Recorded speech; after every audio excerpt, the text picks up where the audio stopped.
Hey everybody, Ian Bremmer here. I've got your world in more than 60 seconds as long as coronavirus is going on, ripping through our country and the world. You get more than 60 seconds. It's my small way of giving back. That's the least I can do, right? Here's Moose. It's his way of giving back too. Moose is always additive to our conversations. Have your questions lined up here. Let's go. First of all, what is going on in the Caucasus? Well, I mean, it's a war.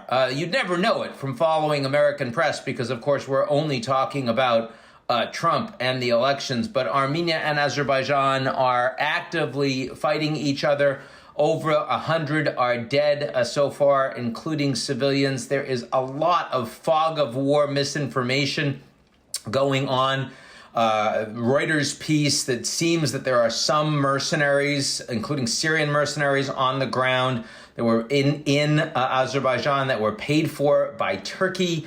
The Armenians, as of today, are claiming the Turkish fighter jet downed an Armenian warplane. Ankara is saying, no, they didn't.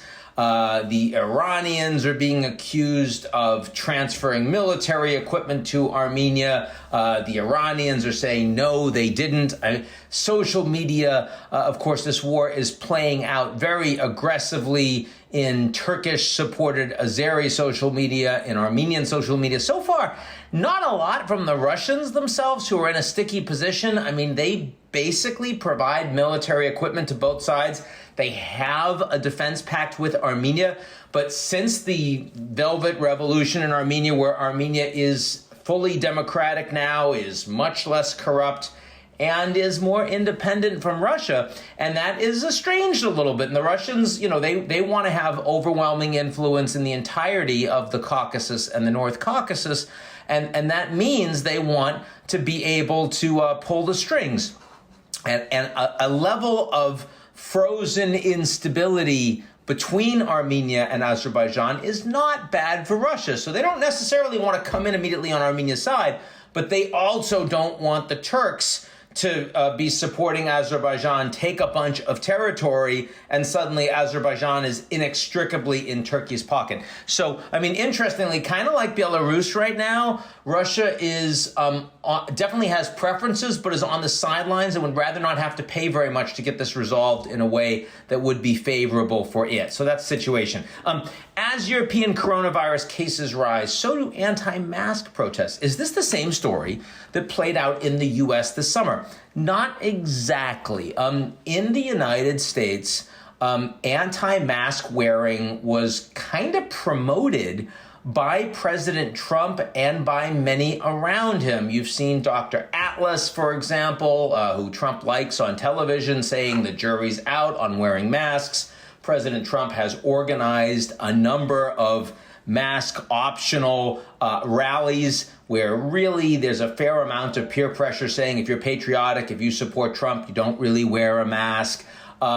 We've seen at the White House ceremonies as well, everybody gets tested, but the tests aren't necessarily as accurate as you'd like, and a lot of people not wearing masks. So there's definitely been a sense that if you are on one side of the political debate in the United States, you can show your patriotism by not wearing a mask, which is really kind of stupid, and I wish they wouldn't do that. On the other hand, in Europe, it's mostly being driven by social media. Some of it's libertarian, don't tread on me. Some of it is conspiratorial. The idea that masks can hurt you, and people that's forces that are deep state forces are trying to convince you to take away all of your liberties. Same kind of people that want to put chips in your brain and the rest. And by the way, I mean people do want to put chips in your brain. Look at Elon Musk, for example. He's got a chip in a pig brain, and he's gearing up to do one himself at some point soon. But that's very different from saying that you shouldn't be wearing a mask. In Europe, it's really not that political. The government figures, whether they're left-wing or right-wing, have pretty much all come out in favor of mask wearing. They haven't necessarily mandated it, though some countries have, but they certainly are they're leading much more with epidemiology and science. So in that regard, these protests are less important, they're less impactful, and they're one of the reasons why Europe's deaths, even as their case count per capita is close to that of the United States. Their death count compared to the U.S. is considerably lower. And that's behavior, and that's lack of politicization of behavior. It's a smarter thing to do. Moose agrees. If dogs could get coronavirus, he'd be wearing a mask. There's no question. This week, the world surpassed 1 million reported coronavirus deaths. What's the real death count? It is almost certainly higher.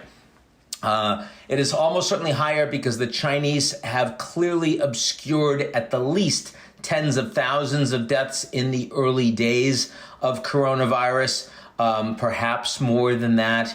The Iranians obscured lots of coronavirus death. The Russians classified a lot of deaths as just regular flu as opposed to coronavirus. Suddenly they had this incredible spike of people dying from regular flu while very few died of coronavirus in the early days. So I think that the politics have largely been in favor of undercounting coronavirus deaths, not overcounting them. Certainly, it is true that there are a lot of people that are classified as coronavirus deaths that have plenty of other pre-existing conditions. That's not an overcount. If you're morbidly obese and you get coronavirus and you die, you have died of coronavirus. If you hadn't caught coronavirus, you would still be unhealthy, you would still be morbidly obese, but you would be alive, right? And so those are properly classified as coronavirus deaths. And for all of the wackos that are saying that only 6% of the CDC 200,000+ deaths are really deaths from coronavirus, stop. You're hurting people, you're getting more people sick and dying, and that's a bad thing to do. It is absolutely true that there is a real trade-off between fighting coronavirus through lockdown and quarantine and having the ability to get the economy run. And more people will die if you lock down the economy. More people will die of depression. More people will die of starvation. It's a problem. Also, fewer people will die because there won't be as many traffic incidents if nobody's on the road. No one seems to talk about that one. But it is not about whether or not this 205,000 from the CDC is right. Those numbers in the U.S. are pretty accurate, and we should be treating them as such. Numbers from countries that historically get the numbers wrong all the time, those are bad numbers. We should treat those as such too. Have an asterisk. That's the way to do it. Be good, everybody. See you all real soon.